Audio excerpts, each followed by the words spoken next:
Hey everybody, in this video I am going to be mostly silent. I am modeling a garden fork. This is my choice of tool that I decided to model, similar to your homework assignment of picking a tool or utensil of your choice and modeling it. Be aware that the assignment is to model a tool of your choice. It's not to model the exact same thing that I'm modeling. I would like you to pick some tool or some utensil. Can be a fork, can be a spoon, can be a knife, can be a hammer, an axe, a wrench, a screwdriver, whatever you can think of that fits under the category of tool or utensil, and model it and then texture it. My voice is going to come back on in a few minutes once the modeling is finished to discuss what I'm doing in regards to UV unwrapping this asset. So I'll see you in a few minutes.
Okay, my voice is back.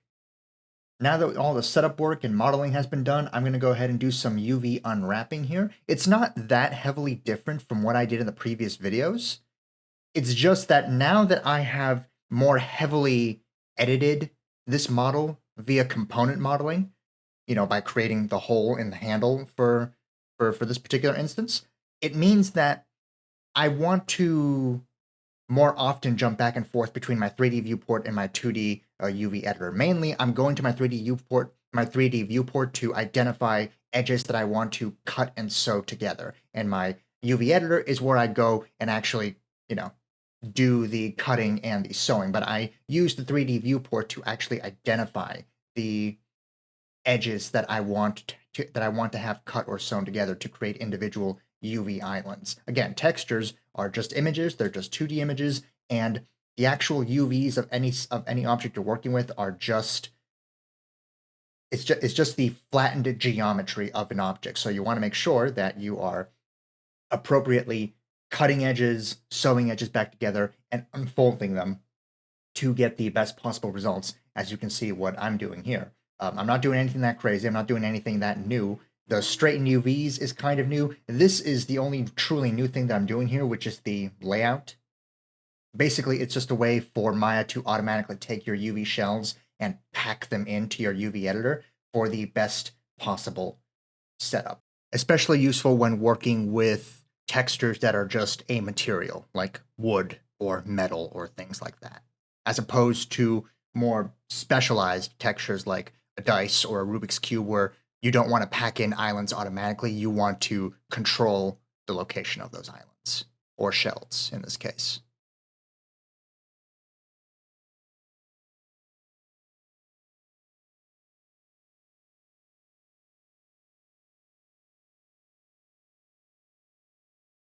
Now, while the handle was basically just an extension of the work that we have done in the previous few videos, the fork I am doing something new with. I'm going to UV and I'm going to automatic. I'm going to the settings for automatic, but you don't actually have to do that. You can just press automatic as is. And Maya will, to the best of its ability, automatically unwrap and lay out the UVs for your 3D object. In this case, for the fork of my garden fork. And now I'm just going ahead and doing the layout to see what everything looks like just in this base automatic form.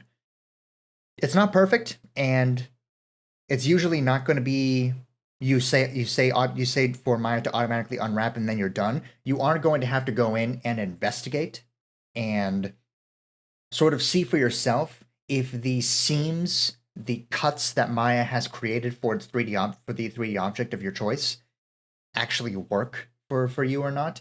In this case, I know that they didn't fully work, so I'm going to do some additional work of sewing things together, cutting some edges, and also activating the checkerboard. The checkerboard is something we haven't done yet. I'm also laying them out again just so that we can just so I can have an idea what it all looks like packed together. I'm also activating the checkerboard. The checkerboard is a free texture that comes with Maya that you can apply to any object you want just by pressing the checkerboard icon next to the image icon. It is a useful way to just double check and see what a texture would look like, because a checkerboard, just like any texture, is just an image. So this is just a very good way of double checking your work, seeing what the seeing what a theoretical texture would look like based on the UV shells that you have or the UV shells that Maya has automatically created for you.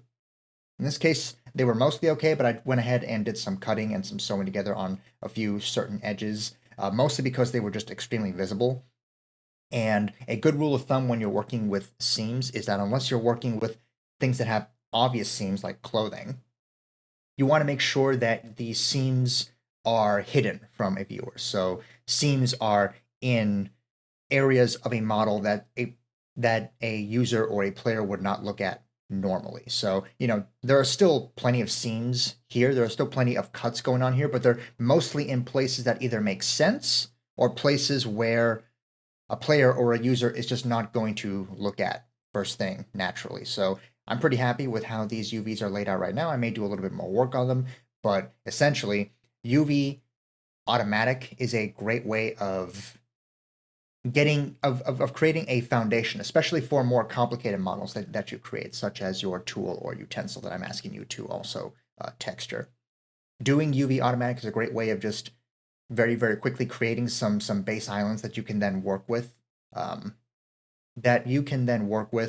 to fit whatever your needs are. So at this point, I'm pretty happy with my model. I'm going to go ahead and start going through the finishing touches of adding in my metal texture, doing some very slight beveling to the base of my fork, and then just setting it up for a render. So I hope you enjoyed this video. I would recommend you practice yourself with UV automatic. Just just model some stuff in UV automatic and see what kind of shells Maya automatically makes for you and what you can do based on what you observe with those shells to improve upon them. Because again, UV automatic is not a one and done perfect solution for UV unwrapping, but it is a foundation you can use for more efficient UV unwrapping. Okay, so I hope you try it out. I hope you experiment with this. I look forward to seeing your tool or utensil. Thank you very much for watching. Bye-bye.